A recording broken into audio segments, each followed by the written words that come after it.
Isang linggo matapos ilabas ng NBI at DOJ ang resulta ng kanilang investigasyon kaugnay sa tanimbala. Isang bakasyonistang PhilAm ang umunoy na biktima na naman ng tanimbala sa NAIA. Yan ang balitang global ni Zian Ambrosio. Pauwi na sana sa Monterey, California si Joseph Ocasiones at ang 5 taong gulang na anak niya. Nang pigilan siya na matauhan ng airport dahil nakitaan daw ng bala ang kanyang bagahe.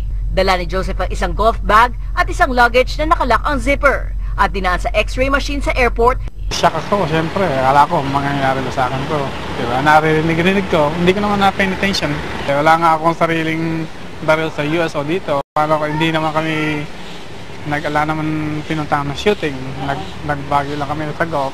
Mismo ang kaibigan naman ni Joseph ang tumulong sa pag-eempake niya.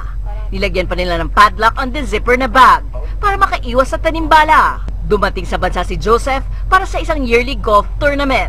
Sinama niya ang anak dahil madalas ito inaasma at kailangan mo monitor palagi. Kaya't di siya natuwa na buong gabi sila pinagstay sa airport PNP station para maimbestigahan. Tanghali na nandalhin sila sa DOJ. Nirelease din siya for preliminary investigation dahil live bullet at hindi anting-antingan nakuha umano sa kanya. Ayon sa ABSE Group, may mga pagbabago na sa sistema pagdating sa paghandle ng kaso na nahuhulihan ng bala. Dati, ang OTS ang mano-mano nag-i-inspect at magre-report sa ABSE Group ng kaso na mga nahuhulihan ng bala. Ang ABSE Group naman ang nagsasampa ng kaso sa Pasay Prosecutor's Office. Pero ngayon, bawal lang humawak sa bagang OTS. Itatawag na nila sa ABSE Group ang kaso at itatawag naman ang ABSE Group ang kaso sa Public Attorney's Office bago nila i-inquest sa DOJ. Nito lang Disyembre, nasa 14 ang nahuhulihan ng bala sa NAIA.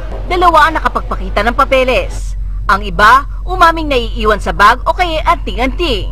Nilinaw ni Joseph, wala naman nanghingi sa kanya ng pera at hanggang ngayon ay palaisipan kung bakit siya naging biktima. Pero somehow you feel humiliated, lalo na yun. Oh yeah, wala naman akong ginawang kriminal sa Amerika o kahit dito.